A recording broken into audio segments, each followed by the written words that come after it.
अस्सलाम वालेकुम dear students, बात करते हैं संडे टेस्ट के बारे में। एमसीक्यूज़ नंबर 177 है, would that he dash the owner of this cafe. देखिए, एक आप लोग के पास होता है सिंगुलर और दूसरा आप लोग के पास होता है प्लूरल। तो सिंगुलर के साथ सिंगुलर फॉर्म ऑफ वर्ब आता है और प्लूरल के साथ प्लूरल फॉर्म ऑफ वर्ब आता है। लेकिन अगर आप लोग के पास ये 5 वर्ड्स आते हैं, एज इफ, एज दो, वुड दैट, इफ और वर्ड विश्ड, जब भी आप लोग के पास ये 5 वर्ड्स आएंगे तो फिर आप लोगों ने नॉर्मल रूल को वायलेट करना है। और चाहे आप लोग के पास सिंगुलर आ जाए या चाहे आप लोग के पास प्लूरल आ जाए, आपने हमेशा इसके साथ क्या लगाना है? आपने हमेशा इसके साथ वर को यूज़ करना है। That is why the right option is he were the owner of this cafe. MCQs number 178, the leader as well as the followers. देखिए, जब भी आप लोग के पास ये वाले वर्ड्स आते हैं, as well as, together with, along with, in accordance with, और इस तरह कोई भी प्रीपोजिशन आ जाए, in, on, at, by, with, after, कोई भी प्रीपोजिशन आ जाए तो इस तरह होता है कि एक नाउन इससे पहले आता है, जो पहले आता है उसे कहा जाता है फर्स्ट नाउन, और एक नाउन इसके बाद आता है, जो बाद में आता है तो उसे कहा जाता है सेकंड नाउन। तो ऐसे सिचुएशन में आपने फर्स्ट नाउन को देखना है। अगर फर्स्ट नाउन सिंगुलर होगा तो आप सिंगुलर फॉर्म ऑफ वर्ब को यूज़ करेंगे, और अगर फर्स्ट नाउन आप लोग के पास प्लूरल होगा तो फिर आप प्लूरल फॉर्म ऑफ वर्ब को यूज़ करेंगे। अब अगर आप एमसीक्यूज़ को देखते हैं तो आप लोग के पास जो फर्स्ट नाउन आया है दैट इज़ द लीडर। तो चूंकि द लीडर आप लोग के पास सिंगुलर है तो इस वजह से इसके साथ सिंगुलर फॉर्म ऑफ वर्ब आएगा, और आप लोग के पास इसमें जो राइट ऑप्शन है that is option A, the leader as well as the followers is protesting. MCQs number 179, I am not sure whether this topic is important dash not। ये आप लोग के पास है paired conjunctions। paired conjunctions को आप correlative conjunctions भी कहते हैं। ये कुछ इस तरह होता है कि जब either आता है तो उसके साथ और आता है, जब neither आता है तो आप उसके साथ nor लगाते हैं, not only के साथ but also आता है, इस तरह both के साथ and आता है, और जब वर्ड वेदर आता है तो आप उसके साथ और लगाते हैं। सिर्फ और सिर्फ ये हमारे पास पेयर्ड कंजंक्शंस नहीं है, बल्कि और भी आप लोग के पास पेयर्ड कंजंक्शंस हैं। आप इसको गूगल में एंटर कर ले, लिस्ट ऑफ पेयर्ड कंजंक्शंस, तो आप लोग को एक लिस्ट प्रोवाइड कर लेंगे और उस लिस्ट को आप लोग अपने जहन में बिठा लें। ये ज़रूरी नहीं कि आप ये सीख लें कि ये किस लिए यूज़ होता है, बल्कि ईटा के लेवल पर जहाँ तक आप लोग के पास MCQs हैं तो उसमें आपने ये याद रखना है कि जो भी एक वर्ड आता है, एक कंजंक्शन आता है, तो इसके साथ दूसरा कौन सा वाला कंजंक्शन आएगा। तो चूँकि यहाँ पर वर्ड वेदर आया है तो इस वजह से इसके साथ क्या आएगा? इसके साथ और आएगा। I am not sure whether this topic is important और नॉट। MCQs number 180, she tries to kill 2 birds dash 1 stone। एक आप लोग के पास है बाय और दूसरा आप लोग के पास है विद। बाय को आप यूज़ करते हैं डूअर के साथ, जबकि विद आपके पास आएगा इंस्ट्रूमेंट के साथ। अब यहाँ पर बात हो रही है स्टोन की, तो स्टोन आप लोग के पास चूँकि एक इंस्ट्रूमेंट है, that is why the right option is option B, she tries to kill 2 birds with 1 stone। MCQs number 181, it is dash easy dash the previous topic।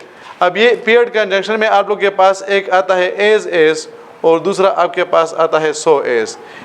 as को आप यूज़ करेंगे पॉजिटिव सेंटेंस में, जबकि so as को आप use करेंगे negative sentence में। Positive और नेगेटिव सेंटेंस का मतलब ये होता है कि जब नॉट आ जाता है तो वो नेगेटिव होता है, और जब नॉट नहीं होता तो आप लोग के पास पॉजिटिव होता है। असल में एज का मतलब होता है कि इक्वालिटी दोनों में मौजूद है, जबकि सो एज का मतलब ये कि इक्वालिटी एक में तो मौजूद है लेकिन दूसरे में आप लोग के पास मौजूद नहीं है।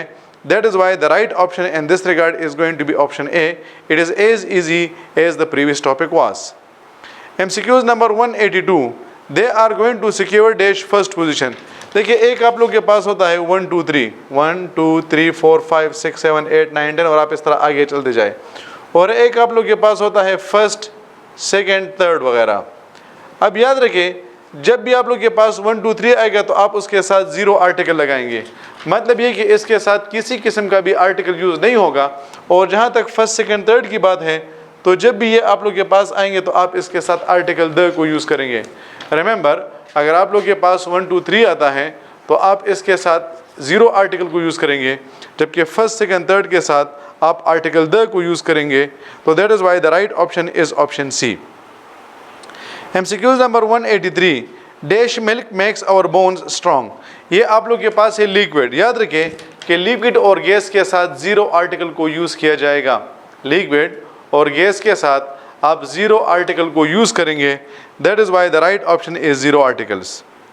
MCQs number 184, I visited Asim's and Sitara's house and found the couple missing. देखिए आप लोग के पास चूँकि हाउस आया है, हाउस मतलब ये है कि अगर आप लोग के पास ऐसा आ जाए कि आसिम एंड सितारा हाउस, दूसरा आपके पास आ जाए कि आसिम एंड सितारा हाउसेस।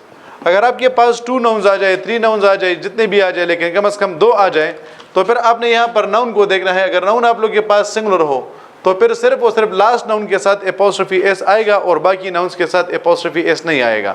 और अगर टू नाउन्स आ जाए, 3 नाउन्स आ जाए, जितने भी ज़्यादा आते हैं, और इसके बाद आप लोग के पास प्लूरल फॉर्म ऑफ वर्ब आ जाए, तो फिर अगर 2 नाउन्स है तो दोनों के साथ आएगा, अगर 3 नाउन्स है तो तीनों के साथ आएगा, अगर 4 नाउन्स है तो चारों के साथ आएगा। तो इस वजह से यहाँ पर ये आसिम के साथ एस की ज़रूरत नहीं है, मतलब ये कि यहाँ पर एपोस्ट्रोफी एस लगाने की ज़रूरत नहीं है। That is why the right option is option B. MCQs number 185, why did she dash them. याद रखें जब भी आप लोग के पास word do, does, did, will और शल ये वाले वर्ड्स आते हैं तो आप इसके साथ first form of the verb को यूज़ करेंगे, और इस first form of the verb के साथ आप SES, DED वगैरह को यूज़ नहीं करेंगे। That is why the right option is option A, Y did she help them. MCQs number 186, both dash made themselves available. जब भी बोथ आता है, बोथ, तो याद रखिए कि इसके बाद प्लूरल नाउन आता है और इसके बाद प्लूरल वर्ब आता है। जब भी आपके पास बोथ आएगा तो आप इसके बाद नाउन भी प्लूरल लगाएंगे और आप इसके बाद वर्ब भी प्लूरल लगाएंगे। That is why the right option is option B, both have made themselves available. MCQs number 187, this material is superior dash that. जब आप 2 नाउन्स की कंपैरिजन करते हैं तो आप उसके साथ देन लगाते हैं, लेकिन जब भी आपके पास IOR वाले एडजेक्टिव्स आते हैं, जिस तरह सुपीरियर आ गया, इन्फीरियर आ गया, सीनियर आ गया, जूनियर आ गया, तो ये आपके पास वो वाले एडजेक्टिव्स हैं जिसके एंड में IOR आया है, तो फिर आप ऐसे एडजेक्टिव्स के साथ देन नहीं लगाएंगे, बल्कि आप इसके साथ क्या करेंगे, आप इसके साथ टू लगाएंगे। That is why the right option is option A. MCQs number 188, the cell phone is both cheap dash best. अब देखिए वही पीरियड कंजंक्शन वाली बात है, चूँकि बोथ आए हैं तो बोथ के साथ सिर्फ और सिर्फ क्या आएगा, उसके साथ एंड आएगा। That is why the right option is option B. MCQs number 189, my aunt who lives in Karachi is a doctor. देखिए ये 5 वर्ड्स याद रखिए, who, whom, whose, which और that। जब भी ये सेंटेंस के मिडिल में आते हैं तो आप इसे कहते हैं रिलेटिव प्रोनाउंस, और जो क्लास इससे शुरू हो जाता है आप उसे कहते हैं रिलेटिव क्लास। अब अगर ये रिलेटिव क्लास आप लोग के पास सब्जेक्ट के डायरेक्टली बाद आ जाए, सब्जेक्ट के डायरेक्टली बाद आ जाए, तो फिर आप इससे पहले भी कॉमा लगाएंगे और आप इसके बाद भी कॉमा लगाएंगे, या इसको सिंप्लीफाई करते हैं। अगर आप लोग के पास ये जो 5 वर्ड्स है ये आप लोग के पास सेंटेंस का दूसरा, तीसरा या चौथा वर्ड है, तो इसका मतलब ये हुआ कि रिलेटिव क्लास जो है वो क्या है, सब्जेक्ट के डायरेक्टली बाद आया है, तो फिर आप इससे पहले और इसके बाद कॉमा लगाएंगे। That is why the right option is option B, my aunt comma who lives in Karachi comma is a doctor.